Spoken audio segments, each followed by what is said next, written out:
Hello friends, welcome to my YouTube channel circle study centre. Circle study centre पर आप लोगों का स्वागत है। मैं आप लोगों के बीच आज मैं फिर से हाजिर हूँ। एक पहला जो है एसआई बिहार एसआई का जो प्रैक्टिस सेट लेकर हाजिर हूँ मैं आप लोगों के समक्ष। तो हमारा जो आज का लेक्चर जो होगा वो टेस्ट सीरीज फर्स्ट का जो होगा, टेस्ट सीरीज फर्स्ट का जो क्वेश्चन होगा उसको आज हम लोग प्रैक्टिस करेंगे। ये 0 यानी कि 1 नंबर का जो ये प्रैक्टिस सेट है उसका हम लोग करेंगे। और इसका मैं आज 25 क्वेश्चन करूँगा, 25 क्वेश्चन का डिस्कशन करूँगा आप लोगों के समक्ष। 25 क्वेश्चन का डिस्कशन करूँगा आप लोग के बीच, और इसे 4 पार्ट में हम लोग करेंगे। इसे 4 पार्ट में करेंगे। 100 क्वेश्चन है तो इसका 4th पार्ट में हम लोग करेंगे। पर डे 25 क्वेश्चन करेंगे, अच्छे से एक्सप्लेनेशन करेंगे उसका। और एक एक क्वेश्चन जो है इसका इम्पोर्टेंट है, इसका हर एक क्वेश्चन जो है वो बहुत ही इम्पोर्टेंट है, इसलिए आप लोग ध्यान से सुनिएगा और ध्यान से क्वेश्चन पढ़ने के बाद ही आप लोग इसका जवाब दीजिएगा। इसका कमेंट बॉक्स, कमेंट सेक्शन में आप लोग इसका जवाब भी दीजिएगा, कमेंट कीजिएगा कि ऑप्शन के अनुसार कौन सा आंसर होना चाहिए। तो हम लोग स्टार्ट करते हैं क्वेश्चन नंबर फर्स्ट से। हमारा क्वेश्चन नंबर जो 1 है उसमें कहा जा रहा है कि उसमें जो हम लोगों को कहा जा रहा है कि क्वेश्चन नंबर 1 में ये क्वेश्चन कहा जा रहा है कि क्या कहा जा रहा है। कहा जा रहा है कि जो 2020 में एक शिक्षा नीति आई है, 2020 में जो एक शिक्षा नीति आई है तो वो 10+2 के मॉडल के स्थान पर लॉन्च किया गया। 2020 में एक नई शिक्षा नीति के तहत 10+2 के स्थान पर एक शिक्षा मॉडल का किस पाठ्यक्रम को लॉन्च किया गया। तो जो हमारा 10+2 है उसके जगह जो हम लोगों का नया शिक्षा अधिनियम जो आया है, और ये शिक्षा का अधिनियम जो है, सबसे पहले ये आप लोग जानिए कि शिक्षा का जो अधिनियम है, शिक्षण संस्था का जो एक्ट है वो 1986 वाला है। 1986 का जो संशोधन हुआ था, जो शिक्षा अधिनियम था 1986 वाला, उसके अनुसार ही ये चल रहा था। और ये जो अभी जो वर्तमान में ये चला है, वर्तमान में जो आया है वो शिव रंगम समिति के द्वारा ये शिव रंगम समिति जो है उसके द्वारा ये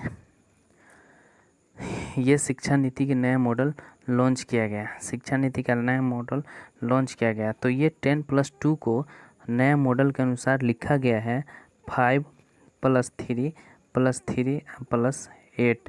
ये हमारा नया शिक्षा मॉडल है। तो ये हमारा हो गया सी। ऑप्शन नंबर जो है वो हमारा पहला का आंसर जो होगा वो सी होगा, जिसमें 5+3+3+4 ये हमारा 2020 के 10+2 के स्थान पर जो शिक्षा नीति लॉन्च किया गया वो हमारा है 5+3+3+4 का।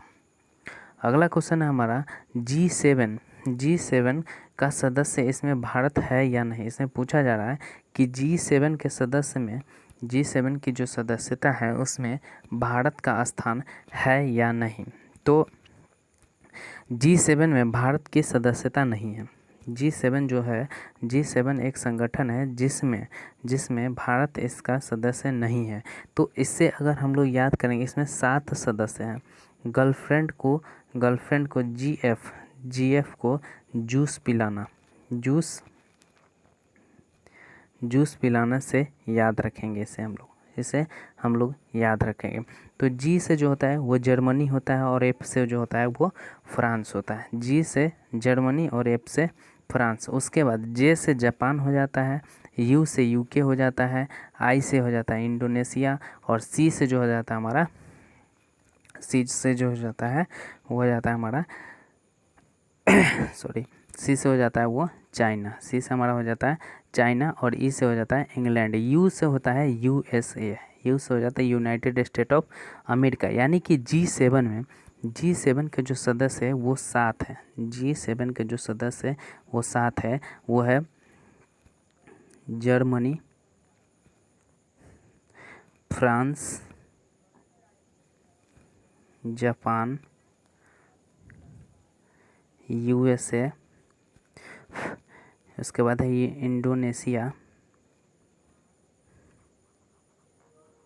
इंडोनेशिया, उसके बाद है चाइना, उसके बाद है हमारा इंग्लैंड जो है इसमें G7 में शामिल है। तो इसमें हमारा कौन कौन शामिल है, तो इसमें 7 देश शामिल है, लेकिन इसमें भारत नहीं शामिल है। तो इसका ऑप्शन जो हो जाएगा ये हमारा डी हो जाएगा। अगला है कि मुक्त सार्वजनिक मॉडल के अनुसार मुक्त सार्वजनिक परिवहन प्रदान करने वाला कौन सा देश दुनिया का पहला देश बन गया। तो सॉरी, मुक्त सार्वजनिक परिवहन कहा जा रहा है। मुक्त सार्वजनिक यानी कि पब्लिक सेक्टर में जो परिवहन चलाया जाएगा वो फ्री होगा। वो ऐसा अभियान चलाने वाला वो कौन सा पहला देश का मतलब पहला देश बना है, दुनिया का पहला देश ऐसा कौन है जो बना है, तो वो बना है लग्जमबर्ग जो है ये दुनिया का पहला ऐसा देश बना है जो मुक्त सार्वजनिक परिवहन चलाने का ऐलान किया है। अगला क्वेश्चन है कि अंतर्राष्ट्रीय जैव विविधता दिवस कब मनाया जाता है। अंतर्राष्ट्रीय जैव विविधता दिवस कब मनाया जाता है। International day for the biological diversity day कब मनाया जाता है, तो ये मनाया जाता है अंतर्राष्ट्रीय जैव विविधता दिवस मनाया जाता है 22 मई को। 22 मई को मनाया जाता है अंतर्राष्ट्रीय जैव विविधता दिवस। उससे बता दें इससे ये 22 मई को मनाया जाता है। उसके बाद 22 अप्रैल को जो मनाया जाता है वो मनाया जाता है पृथ्वी दिवस, अर्थ डे। 22 जो कि इम्पोर्टेंट है, पृथ्वी दिवस मनाया जाता है 22 अप्रैल को। और 22 मार्च को जो है 22 मार्च को मनाया जाता है हमारा जल दिवस। 22 मार्च को जो मनाया जाता है वो वाटर डे मनाया जाता है। वाटर डे मनाया जाता है 22 मार्च को। और 21 मार्च को विश्व वानिकी दिवस मनाया जाता है। 21 मार्च को हम लोग को विश्व वानिकी दिवस मनाते हैं। तो इसका जो biological diversity international biological diversity day कब मनाते हैं, तो ये मनाते हैं हम लोग 22 मई को। अगला क्वेश्चन है कि रोहतांग सुरंग का जो नाम रखा गया है, रोहतांग सुरंग जो है इसका नाम रखा गया है अटल बिहारी के नाम पे। अटल बिहारी वाजपेयी के नाम पे रोहतांग सुरंग का नाम रखा गया। और अटल बिहारी वाजपेयी के जन्मदिन को 25 दिसंबर का इनका जन्मदिन है। इनका जो जन्म डे है वो 25 दिसंबर को है। इस दिन हम लोग सुशासन दिवस मनाते हैं। इस दिन हम लोग क्या मनाते हैं, सुशासन दिवस मनाते हैं। अटल बिहारी के जन्मदिन पर मनाते हैं सुशासन दिवस। और इसके साथ ही साथ ये जो रोहतांग सुरंग है उसका नाम अब नया नाम जो चेंज करके रखा गया उसका नाम रखा गया अटल सुरंग। ठीक है, तो कहा जा रहा है कि ये किन 2 स्थानों को जोड़ता है, तो ये जो 2 स्थान को जोड़ता है वो लेह और मनाली को जोड़ता है। ये मतलब हिमाचल प्रदेश मनाली से लेके और लेह तक ये जोड़ने का काम करता है। एक दूसरे को ये जोड़ने का काम करता है लेह से मनाली तक। ठीक है, तो आप लोग समझ गए हैं कि रोहतांग सुरंग जो था उसका नया नाम क्या है, अटल सुरंग। और ये किसको किसको जोड़ता है, तो ये जोड़ता है लेह से मनाली, यानी कि लद्दाख से जो है वो हिमाचल प्रदेश को जोड़ता है। अगला है कि बैंकिंग क्षेत्र में जो सुधार के बाद बैंकिंग क्षेत्र में सुधार के बाद अब सार्वजनिक क्षेत्र के बैंकों की संख्या कितनी रह गई है। बैंकिंग क्षेत्र में जो सुधार किया गया है, सुधार करने का मतलब जो एकीकरण किया गया है सब कई सारे बैंकों को एक साथ मिलाने के बाद जो अब सार्वजनिक क्षेत्र में कितनी बैंक रह गई है, तो वो बैंक रह गए हैं टोटल 12 बैंक अभी रह चुका है। अगला क्वेश्चन है कि हाल ही में मारिया शारापोवा जो है एक खिलाड़ी है, मारिया शारापोवा, वो किस खेल से संबंधित है और उसने संन्यास की भी घोषणा कर दी है। तो ये पूछा जा रहा है कि वो किस खेल से संबंधित है, तो वो है जो मारिया शारापोवा जो है वो टेनिस खेल से संबंधित है। टेनिस खेल से संबंधित है मारिया शारापोवा। अगला क्वेश्चन है कि केंद्र सरकार ने हाल में ही प्रवासी भारतीय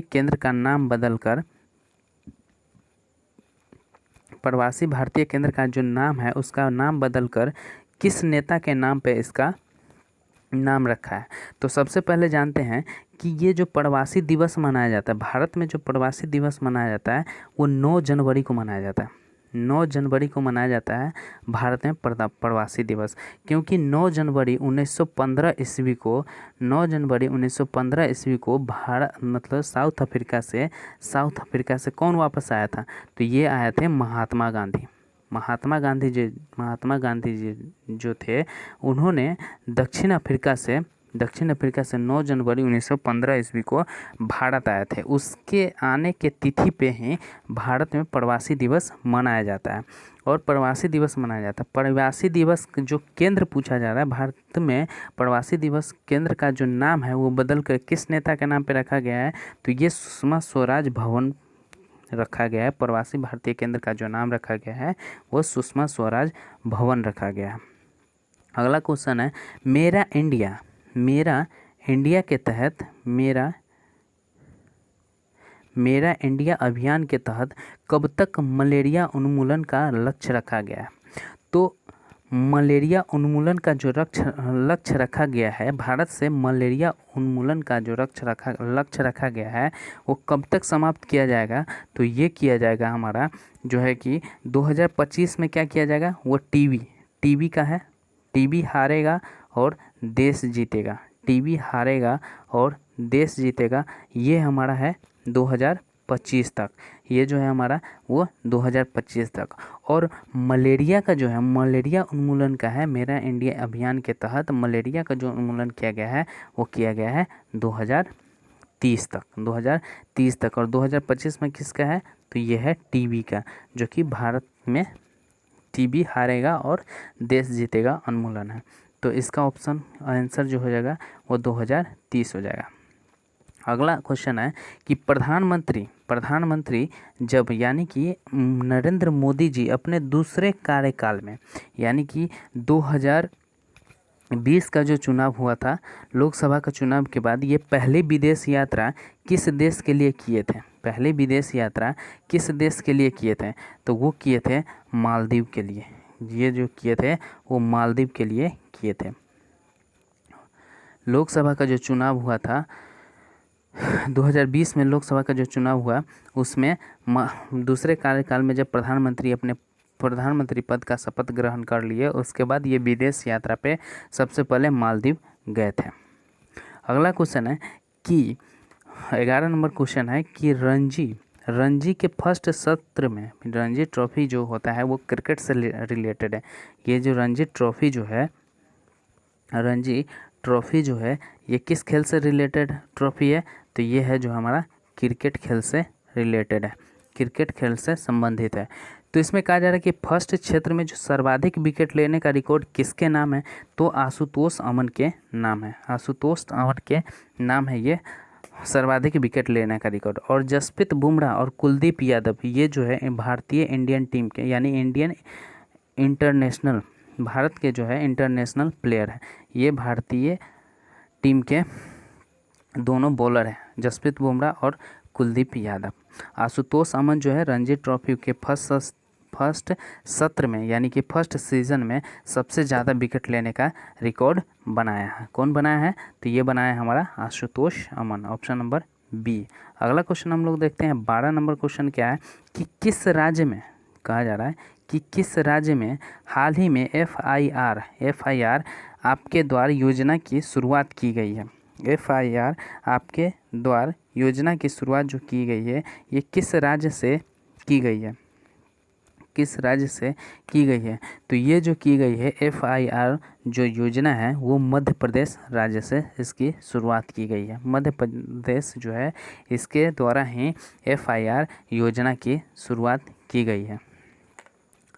अगला जो क्वेश्चन है, किस राज्य सरकार ने कोरोना महामारी के चलते, किस राज्य सरकार ने कोरोना महामारी के कारण, कोरोना महामारी से सुरक्षित रहने के लिए, कोरोना महामारी से सुरक्षा हेतु आयुष कवच नामक ऐप लॉन्च किया है?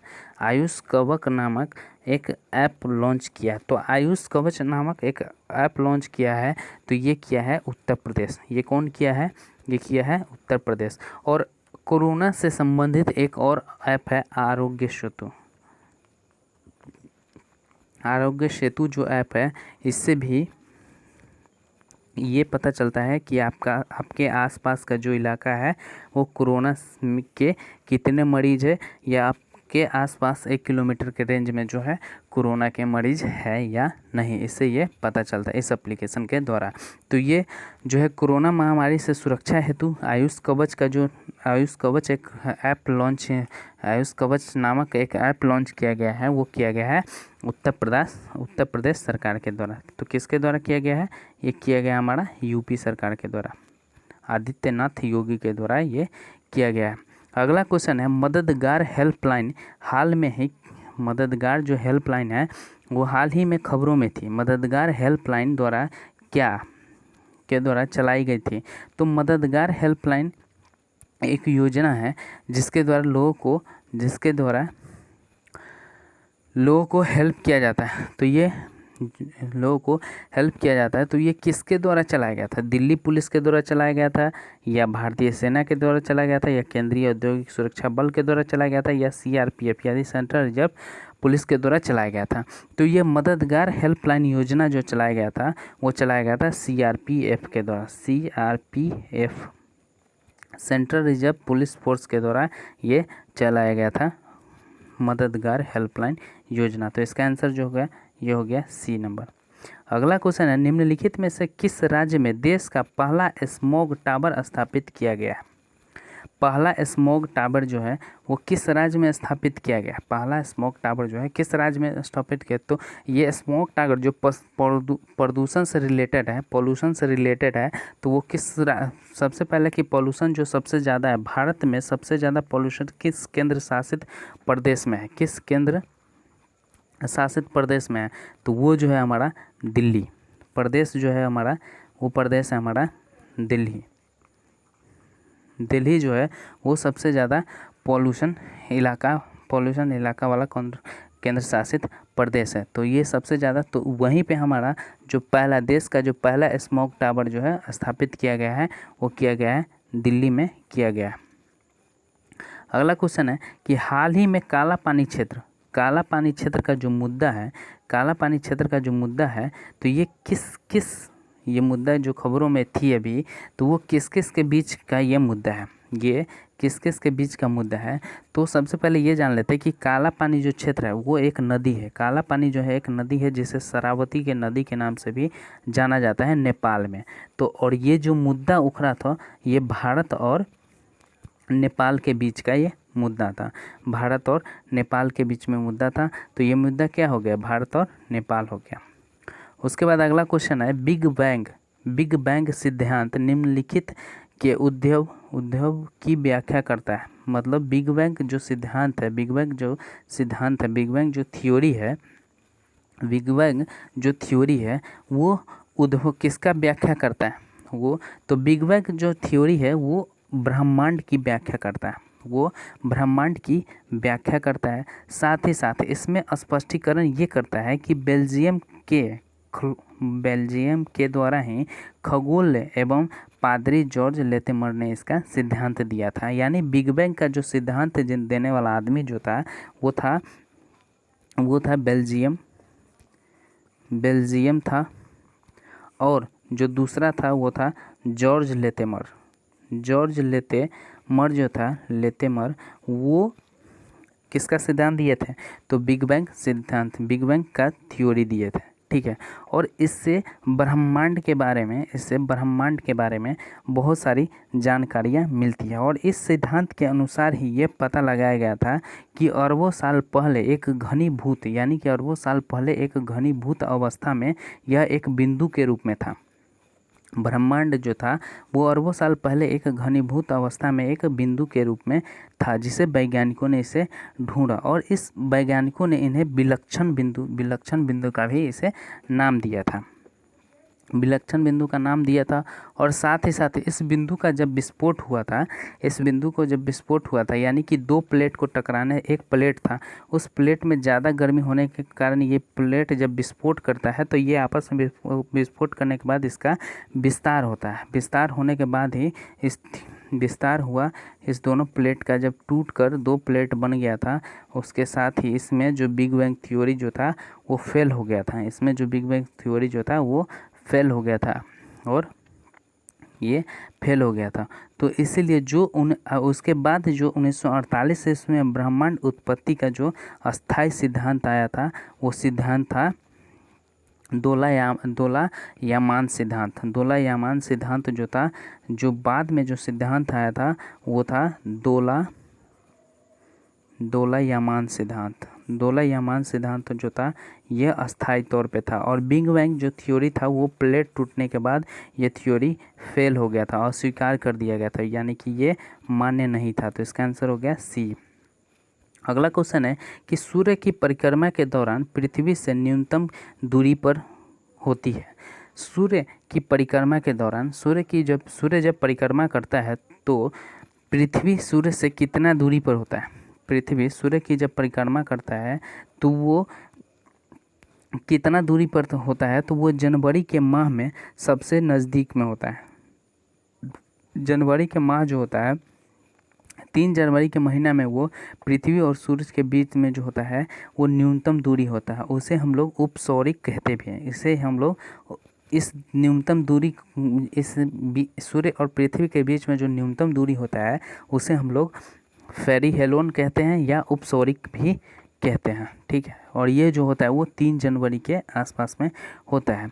और पृथ्वी से सूर्य की जो दूरी होती है वो लगभग, पृथ्वी से जो सूर्य की जो दूरी है, यानी कि ये हमारा अर्थ है और ये हमारा सन है, तो इसके जो बीच की दूरी है वो लगभग 9.15 करोड़ वर्ष से भी ज़्यादा, करोड़ मील दूरी है। करोड़ मील जो है ये दूरी है। अगला क्वेश्चन है हमारा कि तो इसका आंसर क्या होगा? यह ऑप्शन हो गया हमारा जनवरी महीने में। अगला क्वेश्चन है हमारा कि एक मिश्र धातु है जिसमें जर्मन सिल्वर में तांबे और जस्ते का अनुपात जो है, जर्मन सिल्वर में तांबे और जस्ते का अनुपात क्या दिया हुआ है? 21:16 दिया हुआ है, ठीक है। जबकि निकेल और जस्ते का अनुपात कितना दिया हुआ है? ये हमारा तांबा हो गया, ये तांबा हो गया और ये जस्ता हो गया, ठीक है। और उसके बाद दिया है कि निकेल और जस्ते का अनुपात कितना है? निकेल और जस्ते का अनुपात जो दिया है वो दिया है, तो जस्ते का अनुपात के सामने जस्ते का करेंगे तो ये 24 दिया हुआ है, और निकेल का अनुपात हमारा 7 दिया है, तो ये हमारा निकेल है। इसको बीच में लिखते हैं, ठीक है। तो सबसे पहले लिखते हैं हमारा तांबा जो है, तांबा हो गया, जस्ता हो गया और निकेल हो गया। तो इसमें जो पहला दिया हुआ हमारा 16 अनुपात, यानी कि 21:16 है, और अगला जो दिया हुआ है वो 7 निकेल का है, 7 जो है निकेल का है और 24 जो है वो जस्ता का है। तो पूछा जा रहा है मिश्र धातु में तांबा, जस्ता और निकेल का अनुपात क्या है? इस तीनों का अनुपात पूछा जा रहा है। तो इस तीनों का अनुपात निकालने के लिए हम लोग क्या करते हैं? तीनों को एक दूसरे में मल्टीप्लाई करते हैं। तो सबसे पहले हमें तांबा का जो अनुपात निकालना है तो ये करना पड़ेगा इससे मल्टीप्लाई, इससे करेंगे हम लोग मल्टीप्लाई, फिर इसको इससे करेंगे, फिर 16 को 24 से करेंगे, और फिर जो निकेल का निकलेगा वो 16 से 7 में करेंगे। तो 21 में अगर 24 से हम मल्टीप्लाई करेंगे तो क्या आएगा? 21 में अगर 24 से मल्टीप्लाई करेंगे तो 24 को 21 में करेंगे तो 24 से 24 रह जाएगा, और 24 दूना 48 और 2 50, यानी कि 504 आ जाएगा।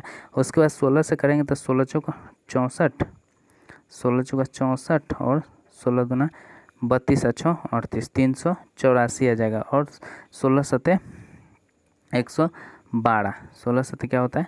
112। अब ये आ जाएगा हमारा 504, 384 और 112। ये तो हमारा इसमें किसी में ऑप्शन नहीं है, तो इसके लिए क्या करेंगे? इससे हम लोग किसी चीज़ से डिवाइड लगा के या कॉमन निकाल के देखते हैं कि ये किससे होगा। तो इसे अगर हम लोग कॉमन निकालते हैं, तो ये किससे होना चाहिए? इसमें से क्या कॉमन निकाला जाए कि ये आ जाएगा? तो ये आ जाएगा, अगर हम लोग इसमें 14 8 112, यहाँ पे अगर 14 8 कॉमन लेते हैं, फिर यहाँ से 8 लेंगे तो 48 हो जाएगा, और यहाँ से लेंगे 8 तो 48 और 24, यानी कि 63 हो जाएगा। तो हमारा जो रेशियो आएगा वो आ जाएगा 63:48:1.4, ये हमारा आंसर होगा। तो आंसर होगा हमारा बी नंबर। अगला क्वेश्चन है एस्टेरॉयड बेल्ट की उपस्थिति किन दो ग्रहों के बीच होता है? एस्टेरॉयड बेल्ट की जो उपस्थिति होता है वो किन दो ग्रहों के बीच होता है? तो वो जो होता है बृहस्पति और मंगल के बीच होता है। बृहस्पति और मंगल के बीच में ये एस्टेरॉयड होता है, ठीक है। और ये खगोल शास्त्री जो थे उनके अनुसार ये कहा गया है कि जब ग्रह का विस्फोट होता है, ग्रह का जब विस्फोट होने के बाद ये टुकड़ा बनता है तो उससे एक क्षुद्र ग्रह का निर्माण होता है, ठीक है। और इसमें जो करीबन 4 लाख, मतलब इसमें जो करीबन लगभग 40,000 क्षुद्र ग्रह एक साथ बनता है। जब एस्टेरॉयड का बेल्ट मतलब ग्रहों का जब विस्फोट होता है तो उससे ग्रह का जब विस्फोट होता है तो उससे क्या बनता है? क्षुद्र ग्रह बनता है। और क्षुद्र ग्रह बनने के साथ ही साथ अंतरिक्ष में जो उनका जो ग्रह का टुकड़ा जो होता है वो लगभग 40,000 क्षुद्र ग्रह के रूप में होता है। और एस्टेरॉयड जो है, एस्टेरॉयड बेल्ट की जो उपस्थिति वो किसके किसके बीच है? तो वो बृहस्पति और मंगल ग्रह के बीच में है, ठीक है। अगला क्वेश्चन है हमारा, कौन सा देशांतर प्रधान यमुनोत्तर के साथ मिलकर ग्लोब बृहत का निर्माण करता है? कहा जा रहा है कि कौन सा ऐसा प्रधान यमुनोत्तर के साथ मिलकर ग्लोब बृहत का निर्माण करता है? तो ये जो है हमारा वो 180 डिग्री जो है देशांतर प्रधान जो होता है वो 180 डिग्री देशांतर प्रधान के साथ मिलकर ये ग्लोब बृहत का निर्माण करता है। और 180 डिग्री ही देशांतर को हम लोग अंतर्राष्ट्रीय तिथि रेखा भी माना जाता है। इसे हम लोग 180 डिग्री देशांतर जो होता है इसे हम लोग क्या कहते हैं? इसे हम लोग कहते हैं अंतर्राष्ट्रीय तिथि रेखा, यानी कि जो दिनांक रखा जाता है, दिनांक का जो चेंज होता है उसे हम लोग अंतर्राष्ट्रीय तिथि रेखा भी कहते हैं 180 डिग्री देशांतर को, ठीक है।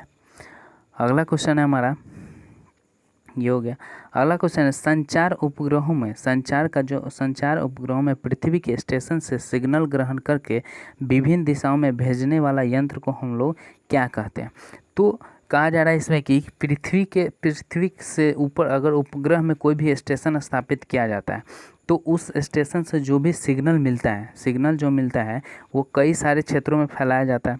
जैसे यहाँ पे कोई सिग्नल अगर हम लोग स्थापित किए, ठीक है, और यहाँ पे भी है हमारा, तो ये जो सिग्नल है तो वो धरती पे जहाँ जहाँ इसका रेंज होगा उसके अनुसार ये फैलाया जाएगा। तो ये किसके द्वारा फैलाया जाएगा? तो ये जो फैलाया जाएगा ये ट्रांसपोंडर के द्वारा फैलाया जाएगा। ट्रांसपोंडर जो होता है इसके द्वारा फैलाया जाता है। और ये जो उपग्रह जो है स्थापित किया जाता है, कहाँ स्थापित किया जाता है?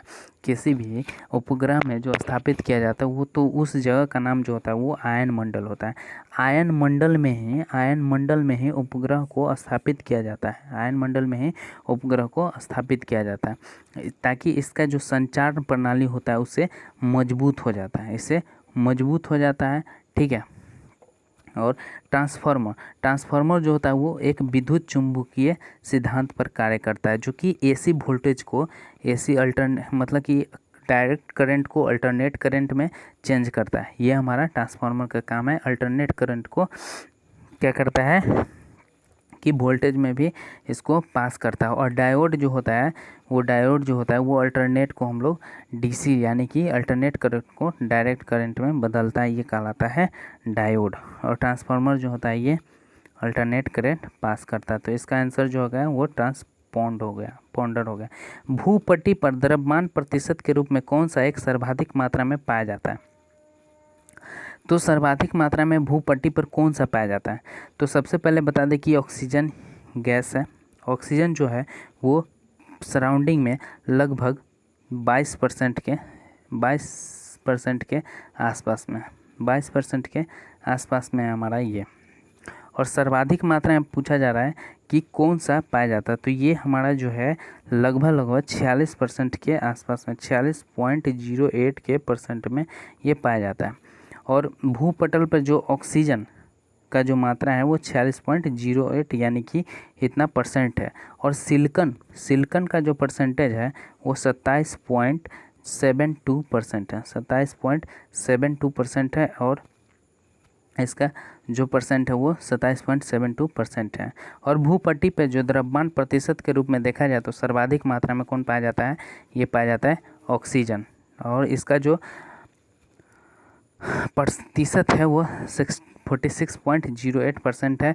और सिलिकॉन का जो 27 सेकंड नंबर पर आता है 27.72% है। ठीक है। और एल्युमिनियम का जो मात्रा है वो पाया जाता है 8.13% के रूप में पाया जाता है।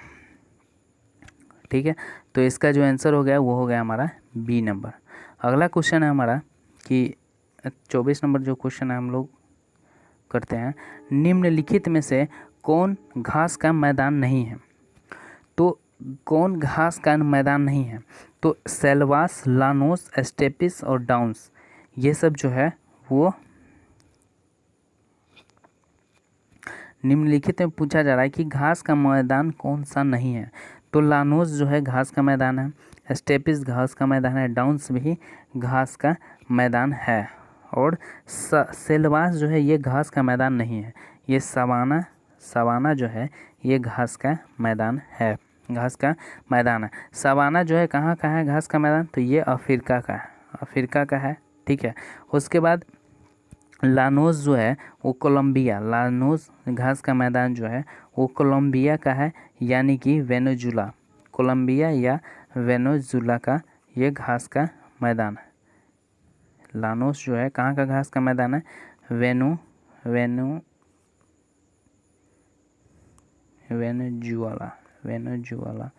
वेनेजुएला या कोलंबिया का। ठीक है। डाउन्स घास का मैदान जो है ये हमारा ऑस्ट्रेलिया का है, और स्टेपिस भी है अर्जेंटीना का जो है वो पंपास घास का मैदान है। तो इसका जो आंसर हो गया वो हो गया हमारा ए नंबर हो गया। सेल्वास जो है घास का मैदान नहीं है। कहा जा रहा है कौन सी दक्षिणी अटलांटिक महासागर की शीतल धारा है। कहा जा रहा है कि दक्षिणी अटलांटिक महासागर की कौन है ऐसी धारा है जो शीतल महाधारा है। शीतल यानी कि ठंडा जलधारा है, तो वो है वेगुला जलधारा। वेगुला जलधारा जो है वो शीतल जलधारा है। ठीक है। और वेगुला जो है वो शीतल जलधारा है। तो और उसके बाद इससे रिलेटेड जो बनता है हम आपको बता रहे हैं कि सुनिएगा कि अलास्का की जो जलधारा है वो अलास्का की जो जलधारा है वो कहाँ है। अलास्का की जो जलधारा है, अलास्का की जलधारा जो है वो कौन से सागर में थी। ये हमारा है प्रशांत महासागर। ये जो है प्रशांत महासागर से रिलेटेड है। ठीक है। इसके साथ ही साथ आगे भी है कई सारा है, जो जैसे हो गया सुसीमा की जलधारा है, कनारी जलधारा है, अलगुहस की जलधारा है, फॉकलैंड की जलधारा है। तो ये सब एक्स्ट्रा जो है तो हम लोग यहीं पे आज हमने जैसे पहले ही बताया कि आज हम लोग 25 क्वेश्चन ही करेंगे, जिसका एक्सप्लेनेशन हम लोग बहुत अच्छे से करेंगे। और हम लोग 25 क्वेश्चन कर लिए। अगले जो कल का लेक्चर होगा उसमें हम लोग 26 से लेके 50 तक क्वेश्चन करेंगे। कोशिश करेंगे कि इसमें 75 हो जाए। ठीक है, हो जाए। कोशिश करेंगे कि इसमें 75 हो जाए। तो हम लोग वीडियो को यहीं यानी लेक्चर को यहीं हम लोग द एंड करते हैं। साथ ही साथ आप लोगों को कहना चाहते हैं कि आप लोग चैनल को सब्सक्राइब कीजिए,